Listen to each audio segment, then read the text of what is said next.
नमस्कार मित्रांनो, मी विष्णू लोखंडे तुमच्या सर्वांचं स्वागत आहे आपल्या यूट्यूब चॅनलमध्ये। तर मित्रांनो, तुम्हाला सांगतो, तुम्हाला तर माहीतच आहे, आपण मुक्त शेळी पालन केलेले आहे। ते आपल्याकडे 5-7 शेळ्या आहेत आणि 4-5 करडे आहेत। आता तुम्हाला दाखवतो मित्रांनो, ती जी शेळी आहे ती नवीन शेळी घेतली होती मी मित्रांनो। ती 3.5 महिन्याची गाभण होती आणि दुसरी एक जसं की तुम्हाला माहिती कोठा जातीची मोठी शेळी होती। तर तुम्हाला इथं खांड दिसणार नाही ती आता।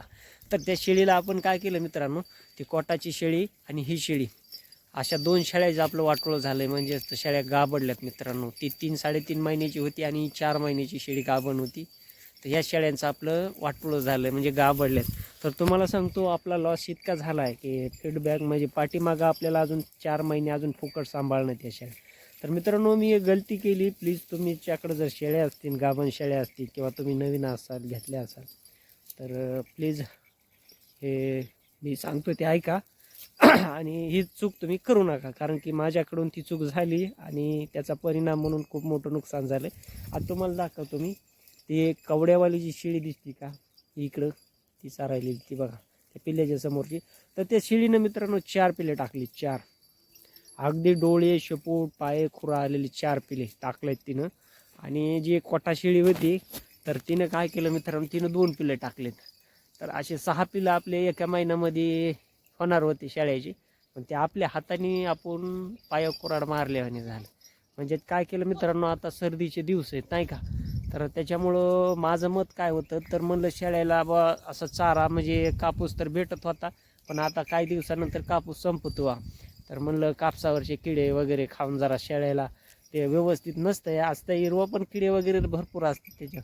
तर त्यामुळं मी विचार केला आईला, म्हणलं यांना पेंड वगैरे आपण खुराक चालू करू थोडा थोडा, जेणेकरून ते खाल्लेलं अंगी लागण यायच्या आणि जरा शेळ्या धष्टपुष्ट होतील, दूध येईन आणि पिलं पण चांगले पडतील आणि पिलेलं पण दूध होईल। तर ह्या हेतूने मित्रांनो, मी काय केलं होतं, याला एक पेंड बनवली होती, म्हणजे सरकी पेंड, मका पेंड, सरकी पेंड, मका पेंड, सरकी पेंड, मका आणि खपरी पेंड आणि गहू, असं 3-4 आयटमचं मी मिश्रण केलं होतं। आणि ते मिश्रण मी मित्रांनो या गाभण्या शेळ्यासगट, पिल्यांसगट आणि सड्या शेळ्यांसगट रात्री चारून गेल्या की ह्यांना आपण पाव शेरच्या हिशोबाने ठेवत होतो, म्हणजे पाव शेरच्या कमी, मग 4 छटाक 3 छटाक असं प्रत्येकी ठेवत होतो। तर ह्याचं नुकसान असं झालं मित्रांनो, 2-3 दिवस आपण त्यांना चारलं आणि कडाक्याची थंडी असल्यामुळं काय झालं, सगळ्यात पहिलं तर आपली कोठा शेळी होती ना, तर त्या कोठा शेळीनं घाण पाणी टाकायला चालू केलं आणि मला असं वाटलं की तिला ताप आली असेल आहे ना, आणि काहीतरी छोटा प्रॉब्लेम असेल। तर मित्रांनो, मला तसं वाटलं आणि मी काही काळासाठी ते इग्नोर केलं, तापीची गोळी वगैरे दिली तिला। पण दुसऱ्या दिवशी काय झालं माहिती का, तिचं दुखलं, म्हणजे ती थोडीशी चरली नाही। सकाळून कूच मारली 4 वाजता, थोडी चरली म्हणून मला काय वाटलं नाही, आणि संध्याकाळी तिनं जास्तच घाण पाणी टाकायला चालू केलं।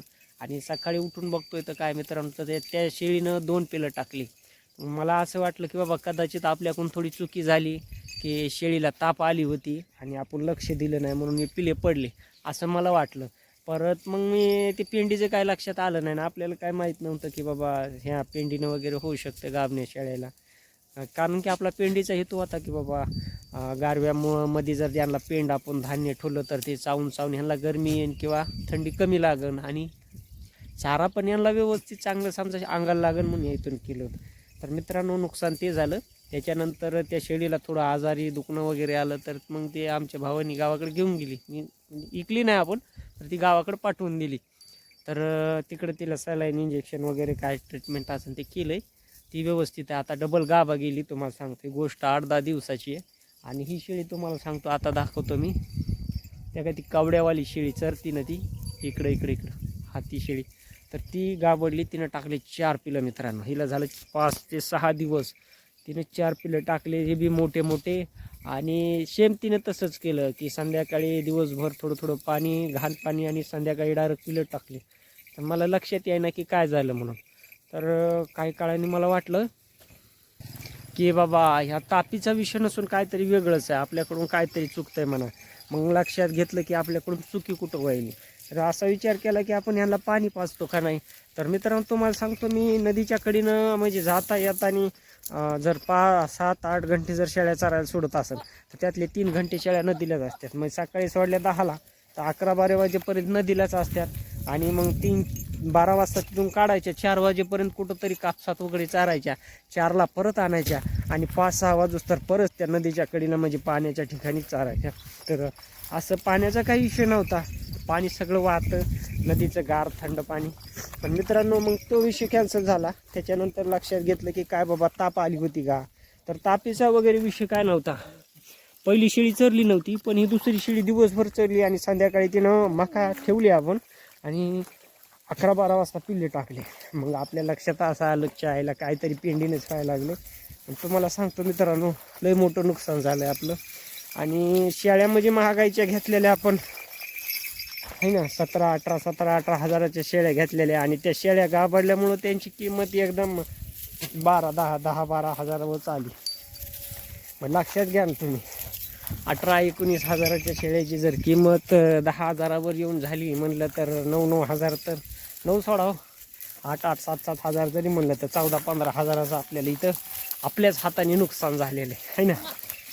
त्याच्यामुळं भावानं तुम्हाला विनंती, जर तुमच्याकडे कोणी नवीन शेळ्या घेतल्या असत्या आणि तुम्हाला जर काय माहीत नसेल तर प्लीज शेळ्यांना काय पेंड मका वगैरे काय ठेवू नका. गाभण्या शेळ्याला खास करून, हां ज्या शेळ्या साड्या आहेत म्हणजे वेलेल्या आहेत, दूध देतात, त्या शेळ्यांना रट्टावून पेंड चारा, काय होत नाही, फक्त फुगावं नाही या हिशोबाने चारा आहे ना, नाही तर फुगवून टाकतात. तर अशी माझी विनंती होती की प्लीज काळजी घ्या बाबांनो, खूप मोठं नुकसान झालं आहे. आणि गरीब माणसाकडे का नाही पैसे नसते तर आपण कसं तरी बाबा इकडून तिकडून जोडून 10-5 रुपये केलेलं असतं नाही का, आणि त्याच्यामध्ये 16-17 हजाराचं नुकसान व्हायचं आणि ते बी आपल्याच हाताने व्हायचं म्हणल्यावर खूप मोठं वाईट वाटतं. पण आता काय करणार, इलाज आपली चुकी म्हणतात ना, अपयश यशाची पहिली पायरी, त्या हिशोबाने समजून घ्यायचं आता. आणि आपला दोष कुणाला दुसऱ्याला देऊ नका, कारण की आहे ना आपल्याकडून झाली चुकी ती आपल्याकडूनच झाली.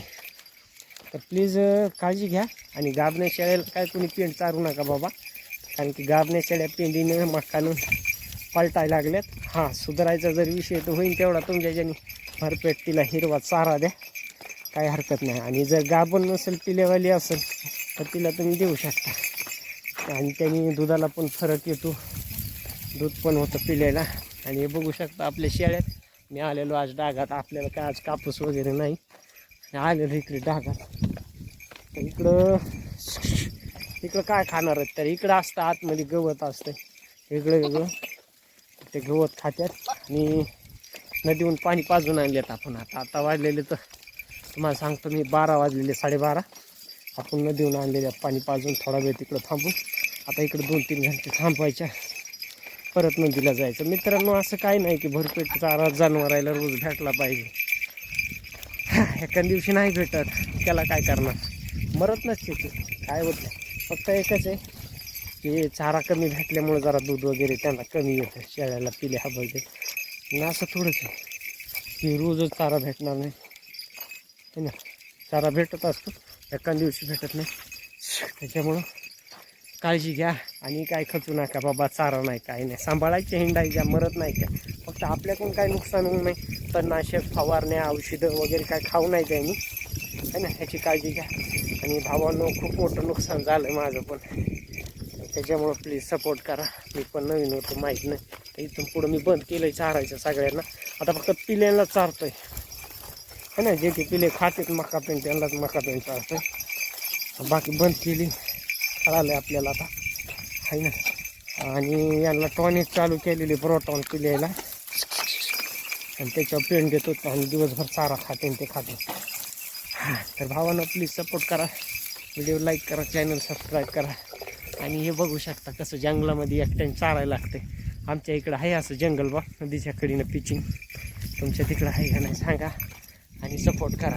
धन्यवाद मित्रांनो, भेटू पुढच्या व्हिडिओमध्ये. काय ना आता 2-3 दिवस झाले व्हिडिओ पण टाकले नाही, मी खूप नर्वस होतो, कारण की हे वजन या हातामध्ये इकडून हात गळून यायला तुम्हाला सांगतो हे व्हिडिओ काढायला, तर की असं पुढं धरू सारखं दुखत नाही का.